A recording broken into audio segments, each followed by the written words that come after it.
Olá, amigo, bom dia. É com muita alegria que nós estamos voltando com você e o programa Decisão, e hoje para abordar um tema muito importante que é o perdão de Deus. Como Deus pode perdoar o homem?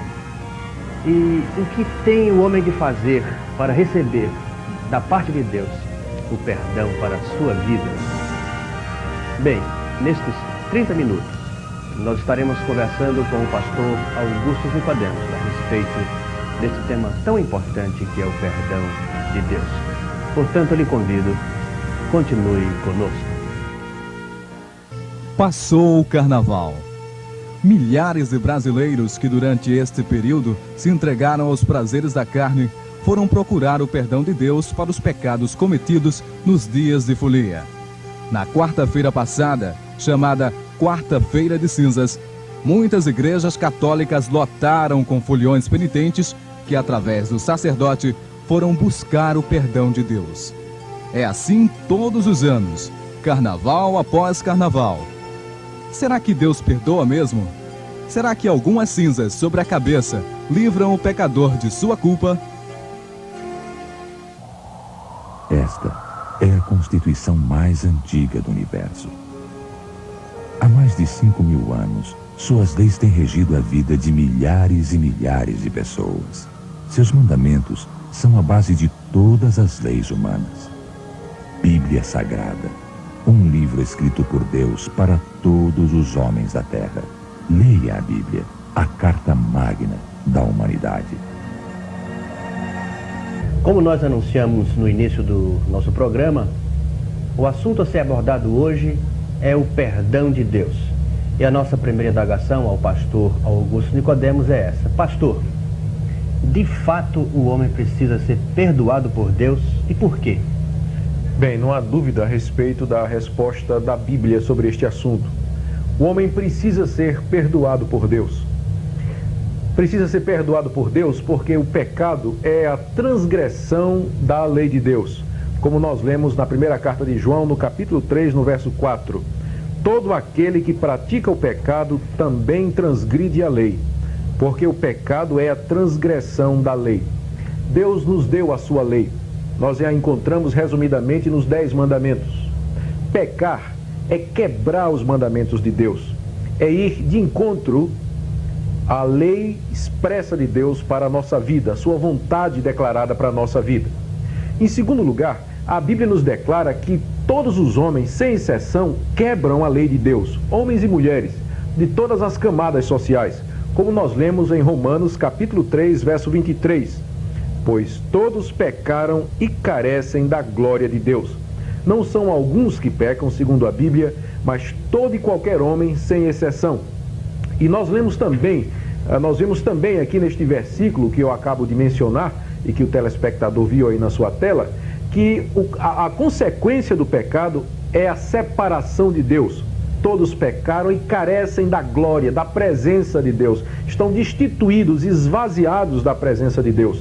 O pecado afasta o homem de Deus, o pecado o esvazia da presença de Deus, de tal maneira que o homem precisa do perdão de Deus para que ele possa se relacionar com Deus e assim ser cheio do propósito de Deus para a sua vida. Então eu respondo a sua primeira pergunta, Manuel, desta maneira. Sim, o homem precisa do perdão de Deus, precisa desesperadamente do perdão de Deus, para poder ser feliz, para poder conhecer a Deus e para poder gozar na eternidade da felicidade e da bem-aventurança eterna. Sem o perdão de Deus, o homem está condenado ao tormento eterno por causa destes próprios pecados. Mas, pastor, como é que Deus pode perdoar este homem pecador, que desobedece a Deus e volta contra Deus, infringe a lei de Deus deliberadamente? Como é que Deus pode perdoar este homem? De fato, há aparentemente um conflito entre a justiça de Deus e a declaração da Bíblia de que Deus perdoa o pecador. Mas a resposta para este dilema é a seguinte: Deus mandou alguém para pagar o pecado do homem. O homem é pecador, merece a condenação, o castigo, mas Deus, em sua misericórdia e em seu muito amor, mandou alguém para pagar no lugar do homem. Nós lemos o que escreveu o apóstolo Pedro na sua primeira carta universal, no capítulo 2, no verso 24, a respeito de Jesus Cristo. carregando ele mesmo em seu corpo sobre o madeiro os nossos pecados, para que nós, mortos aos pecados, vivamos para a justiça. Por suas chagas fostes sarados. Aqui o apóstolo Pedro nos ilustra, nos ensina que o Senhor Jesus Cristo, lá na cruz do Calvário, sobre o madeiro, estava levando sobre ele mesmo os seus pecados e os meus pecados. Estava sofrendo no nosso lugar, o justo pelo injusto, como está aqui escrito pelo apóstolo Pedro mais adiante nesta mesma carta, no capítulo 3, no verso 18. Pois também Cristo morreu uma única vez pelos pecados, o justo pelos injustos, para conduzir-vos a Deus, morto sim na carne, mas vivificado no Espírito. Cristo morreu uma única vez pelos pecados para nos conduzir a Deus. Esta é a solução de Deus para o problema do pecado. Deus é justo e precisa punir o pecado, mas Ele também é misericordioso e bom, e enviou seu Filho Jesus, o qual sofreu a justiça de Deus, a justa punição pelos nossos pecados, e desta maneira Deus oferece o perdão aos homens. Ora, pastor, o senhor disse que Jesus Cristo morreu na cruz, levando sobre si os meus pecados e os pecados de todos os homens. Conclusão, o pastor está querendo dizer que todos os homens serão perdoados? Não, eu não estou querendo dizer isso. Eu sei que há um pensamento muito popular, muito comum hoje em dia a respeito do universalismo, ou seja, que no final todas as pessoas serão salvas. Esse pensamento parte da premissa errada de que Deus é bom e, portanto, Ele não condena ninguém. E as pessoas então consideram que o sacrifício que Jesus Cristo fez na cruz do Calvário vale para todos os homens, independente da maneira como estes homens vivam.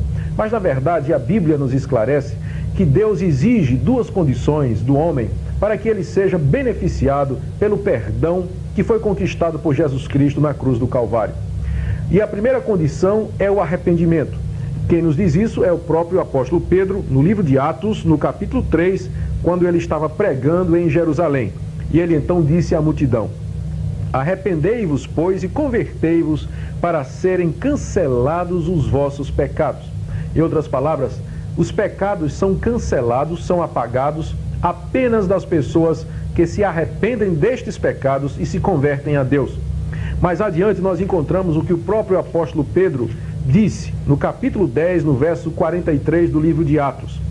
Dele, isto é, de Jesus Cristo, todos os profetas dão testemunho de que por meio de seu nome, todo que nele crê recebe remissão de pecados. Aqui nós temos a segunda condição para que o homem seja perdoado. É que ele creia em Jesus. Não é simplesmente acreditar que Jesus existe, mas confiar em Cristo plenamente, depositar a sua confiança na obra completa de Jesus realizada na cruz do Calvário. Portanto, eu respondo a sua pergunta, Manuel, em resumo, dizendo o seguinte: o perdão de Deus não é dado automaticamente a todo homem.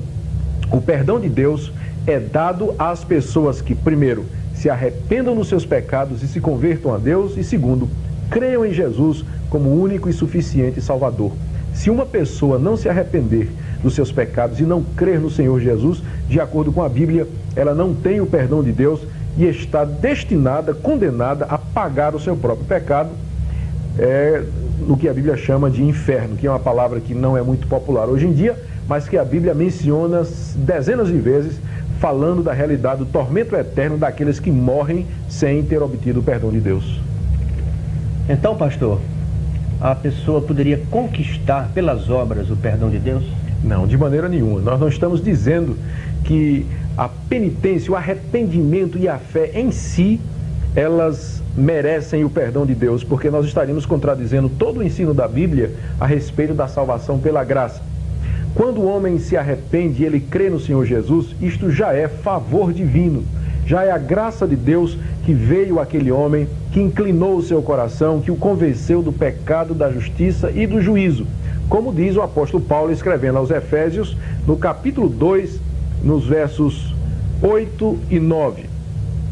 Porque pela graça sois salvos mediante a fé. E isto não vem de vós, é dom de Deus, não de obras para que ninguém se glorie. É claro, pelo que disse o apóstolo Paulo, que a fé que salva, a fé que traz o perdão, ela é um dom de Deus. E qualquer pessoa pode se chegar a Deus humildemente quebrantada diante de Deus e suplicar-lhe a graça do crer, a graça do arrependimento para perdão dos pecados. Interessante, pastor. Agora, nós conhecemos a prática católica do confessionário, da confissão auricular. Pastor, qual a sua opinião sobre o confessionário? O confessionário se baseia numa doutrina ensinada pela Igreja Católica há muitos anos. Essa doutrina diz o seguinte: a Igreja Católica ela é portadora de um tesouro de méritos. Este tesouro é composto dos méritos obtidos pelos santos, pelo Senhor Jesus Cristo, pela Virgem Maria, e a Igreja Católica funciona como uma espécie de canal, de medianeira entre este tesouro de méritos e o fiel penitente arrependido, de maneira tal que quando o fiel vem ao confessionário, ao sacerdote, confessar os seus pecados, o sacerdote funciona como uma espécie de mediador e transmite o perdão, transmite a graça ao pecador arrependido. Naturalmente que não há na Escritura, não há na Bíblia, ao menos um único versículo que ensine que a igreja é medianeira ou portadora do perdão divino e que tem poderes para auferir o perdão, a remissão de pecados, o cancelar do débito do homem para com Deus. Apenas o próprio Deus pode fazer isso, como está escrito na primeira carta de João, no capítulo 1, no verso 9. Se confessarmos os nossos pecados, Ele é fiel e justo para nos perdoar os pecados e nos purificar de toda injustiça. Aqui, naturalmente, o apóstolo João está se referindo à confissão que nós fazemos a Deus, em particular, entre mim e a pessoa do meu Deus. Quando eu derramo meu coração diante de Deus, exponho toda a minha fraqueza, as minhas iniquidades, Deus me perdoa porque Ele é fiel, porque Ele é justo, porque o meu Salvador morreu em meu lugar e por causa da obra de Jesus eu posso receber o perdão que me é dado por Deus e por Deus apenas. Mas não precisamos de mediadores, não precisamos de intermediários, de atravessadores do perdão. Nós recebemos diretamente de Deus mediante a fé em Jesus Cristo. Interessante, pastor. Então, o pecador pode ir diretamente a Deus.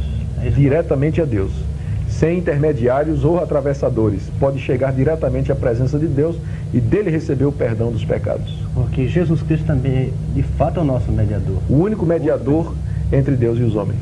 Interessante, pastor. Agora, como é que uma pessoa poderia ter certeza de que foi perdoada e assim descansar? Como ela pode ter certeza que foi perdoada? Bem, a única base sobre a qual uma pessoa pode ter certeza do perdão dos seus pecados é a Escritura Sagrada. Aqui nós temos um compromisso da parte de Deus. Aqui na Bíblia, Deus nos assevera, Ele nos assegura, até com juramento, que todo aquele que se arrependa e creia no seu Filho Jesus, este terá o perdão dos seus pecados. Apenas na Escritura e somente nela é que nós depositamos a nossa confiança de que Deus vai cumprir a sua palavra. Deixe-me dar uma ilustração. Antes da reforma protestante do século XVI, o Papa vendeu indulgências. As indulgências eram uma espécie de um recibo onde o Papa declarava que aquele portador, havendo pago uma determinada quantia, tinha o perdão de determinados pecados. As pessoas então, confiadas na pessoa do Papa, na sua palavra, compravam aquelas indulgências e se consideravam perdoadas. Naturalmente que tudo aquilo, ainda, inclusive isso é reconhecido hoje universalmente, foi uma falácia, foi um engano, foi uma fraude, uma farsa. Mas o princípio é o mesmo. Se as pessoas confiaram num documento escrito por um homem, muito mais nós podemos e devemos confiar na Bíblia, a palavra de Deus, onde Deus aqui nos assegura o perdão mediante a morte do seu Filho Jesus Cristo na cruz do Calvário em nosso lugar. Muito bom, pastor. Agora, na quarta-feira passada, se comemorou o que se chama Quarta-feira de Cinzas. Bem, nesta quarta-feira, após o carnaval, as pessoas procuram o sacerdote, confessam os seus pecados, comungam, e então o padre, o sacerdote, coloca sobre elas cinza. Qual é a opinião do pastor sobre este ato? O fato de colocar cinza sobre as pessoas perdoaria o pecado dessas pessoas? Nós dizemos algumas coisas a respeito disso, Manuel. Primeiro, que organização eclesiástica alguma tem o poder de perdoar pecados, conforme nós já dissemos. Segundo lugar, nós entendemos que essa atitude da Igreja Católica em promover oferecer um culto, uma missa na quarta-feira para o perdão dos foliões exagerados, dos foliões que ultrapassaram, na verdade, mais do que qualquer outra coisa, se constitui num incentivo ao pecado. Ou seja, já no início do carnaval, o carnavalesco sabe que se ele exagerar, se ele passar dos limites, na quarta-feira já há um dispositivo armado para que ele receba o perdão de Deus. Portanto, longe de servir de uma maneira de santificação dos fiéis católicos, esta prática, no meu entender, ela incentiva o pecado, ela promove a continuidade da iniquidade do pecado. Há um outro ponto aqui também, e é uma das falhas que tem sido lançadas no rosto da Igreja Católica. Nenhum católico é disciplinado por ser imoral. Nós não ouvimos falar de que a Igreja Católica exerce disciplina sobre os membros da sua igreja. E se uma pessoa, membro de uma igreja evangélica, fosse brincar carnaval ou pular carnaval e se dar excessos, ela certamente seria disciplinada. Entretanto, o que se tem dito contra a Igreja Católica é que ela não exerce a disciplina, ela não zela pela santidade, pelos bons costumes, pela moral dos seus membros.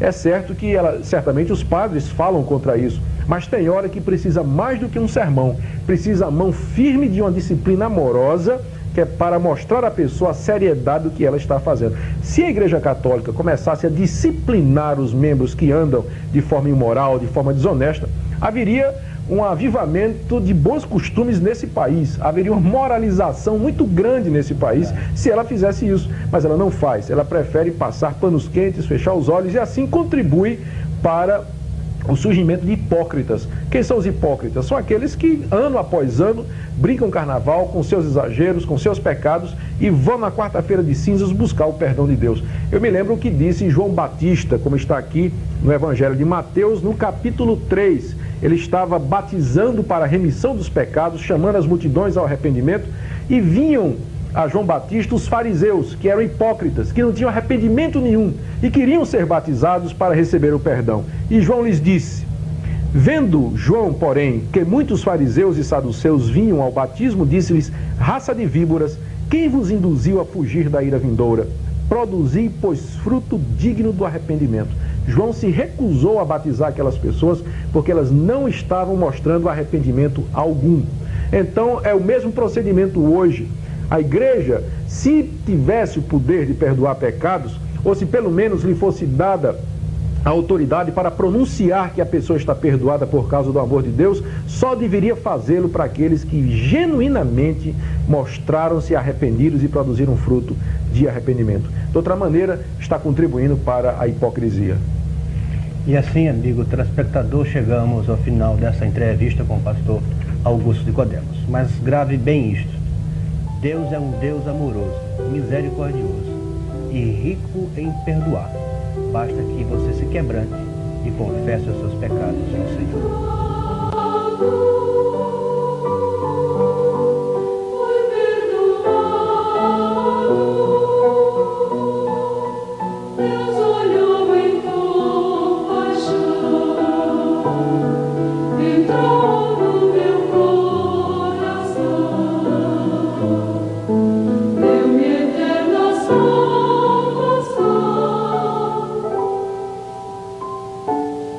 Irmão.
Eu tenho um amigo que se queixa de poucas coisas na vida. Uma das coisas que ele quase que jocosamente se queixa é que muitas vezes, ou quase todas as vezes que ele vai a um bar ou a um restaurante tomar um suco de laranja, acontece que o suco de laranja está estragado por uma única laranja que passou do ponto e que foi misturada ali com as demais. Na verdade, é uma experiência muito triste tomar um suco de laranja assim. As laranjas estavam boas, porém havia uma estragada que contaminou todo o suco de laranja. A minha mensagem nesta manhã de hoje é para você que é uma pessoa de bem, que se considera uma pessoa de bem, que é conhecida por uma pessoa de bem. Você sabe como são as pessoas de bem. São pessoas com uma certa cultura, com uma certa educação, que têm bons costumes, que têm o seu trabalho, que são de boa família, que vão de casa para o trabalho, do trabalho para casa, que são respeitadores, que são pessoas honestas, que têm a sua própria religião, que cumprem os seus deveres, que são bons patriotas. O programa de hoje foi sobre o perdão dos pecados. E eu imagino se algumas pessoas não ficam pensando que nós estávamos em mente aqueles que são maconheiros, arrombadores, estupradores, viciados em droga, atravessadores de cocaína. Eu quero lhe dizer duas coisas hoje, se você é uma destas pessoas de bem. E a primeira coisa é a seguinte: você, como qualquer outra pessoa, precisa do perdão para os seus pecados. Precisa de perdão para os seus pecados. Eu sei que você não é como as demais. Eu sei que você não pratica certos atos externos de violência, atos imorais e desonestos como outras pessoas praticam. Mas se você não faz estas coisas, você faz outras coisas igualmente erradas e pecaminosas. Deixe-me dar uma ilustração. Imagine, por exemplo, que um certo fazendeiro tem um laranjal de laranjas azedas. Algumas laranjas são mais azedas do que outras, mas no fim são todas azedas. É o seu caso. Você certamente não pratica o mesmo tipo de pecado que algumas pessoas praticam lá fora, mas pratica pecados e é um pecador. Ou deixe-me dar uma outra ilustração. Uma vez eu li a história muito interessante de um poeta que, além de poeta, ele tinha uma queda muito grande pela arte. E ele gostava de pintar paisagens. E ele tinha um bosque que era o seu local predileto. E ele gostava do bosque porque tinha muitas árvores bonitas, tinha passarinhos, o sol se filtrava pela copa das árvores, lançando sombras lindas que brincavam no chão. E ele gostava de ficar à tarde pintando aquele bosque. Um dia, irrompeu um incêndio no bosque. E qual não foi a surpresa do pintor ao ver que dentro daquele bosque bonito saíam cobras, feras, saíam animais selvagens, aranhas e todo tipo de animal que causa asco e que causa terror. A ilustração significa o seguinte: muitas pessoas são como esse bosque bonito, que na aparência não tem defeitos, mas basta que nós encontremos estas pessoas nos momentos de dificuldade da vida, nos momentos de contrariedade. E nós veremos que muitas das pessoas de bem, na hora da crise, na hora da contrariedade, na hora da dificuldade, elas de sua boca, do seu coração, deixam sair coisas que as tornam irreconhecíveis.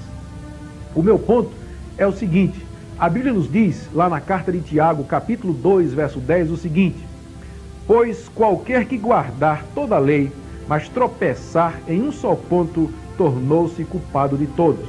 É verdade que você não peca como os demais, mas a Bíblia diz que basta que você quebre a lei de Deus em um único ponto e você se tornou culpado dos outros. Lembra da ilustração do suco de laranja? Uma única laranja podre estraga todo o suco. E a segunda coisa que eu quero lhe dizer nesta manhã é que você precisa do perdão dos pecados e você só poderá obtê-lo através do Senhor Jesus Cristo. A sua boa educação, as suas boas obras, elas jamais trarão perdão de pecado a você.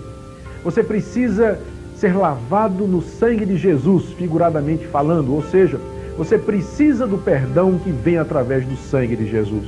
Portanto, nesta manhã, eu quero convidar você a se arrepender dos seus pecados. Mais do que convidar, na verdade, eu quero chamar você ao arrependimento, para que você reconheça que é um pecador diante de Deus e creia no perdão dos pecados que apenas o Senhor Salvador Jesus Cristo pode dar.